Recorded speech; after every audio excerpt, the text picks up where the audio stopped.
ഒക്കെ കാളും കൂടുതലും നമ്മളെ വിശ്വസിക്കുന്നു. അപ്പോൾ അതുകൊണ്ട് തന്നെ ഞാനെന്ന് പറഞ്ഞ വ്യക്തി ബ്രാൻഡ് ആവുന്നത് ഞാൻ സ്വന്തമായിട്ട് വർക്ക് ചെയ്യുമ്പോൾ. അപ്പോൾ സ്വന്തമായിട്ടുള്ളൊരു കരിയർ ഉണ്ടാക്കാനാണ് നമ്മൾ ശ്രമിച്ചുകൊണ്ടിരിക്കുന്നത്. അതിനൊപ്പം മറ്റുള്ള പ്രൊജക്റ്റുകളും ഉണ്ട്.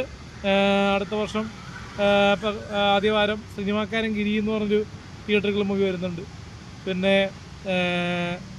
എന്താ പറയുക, അഭിലാഷ് ആട്ടായും ഞാനും കൂടി ചെയ്തൊരു ഷോർട്ട് ഫിലിം വരുന്നുണ്ട്. ഒരു ഫൈറ്റ്, മാർക്കോ പോലെ തോന്നുന്നില്ലെങ്കിലും അത്യാവശ്യം ഫൈറ്റ് ഉള്ളൊരു ഷോർട്ട് ഫിലിം. അപ്പോൾ അത് പ്രദീപ് ഏലൂരാണ് ഡയറക്റ്റ് ചെയ്തിരിക്കുന്നത്. അപ്പോൾ യുദ്ധം എന്നൊറ്റ പേര്. അപ്പോൾ അത് വൈകാണ്ട് നവംബറിൽ ഡബ് ചെയ്യണമെന്നാണ് പ്ലാനിങ്. അപ്പോൾ യുദ്ധം നവംബറിൽ ഡബ് ചെയ്യും. അപ്പോൾ പിന്നെ ഷാഹിദ് പുത്തനത്താനിയുടെ ഒരു വെബ് സീരീസ് നമ്മൾ അഭിനയിക്കുന്നുണ്ട് ഉടൻ തന്നെ. അപ്പോൾ എന്തായാലും കൈ നിറയെ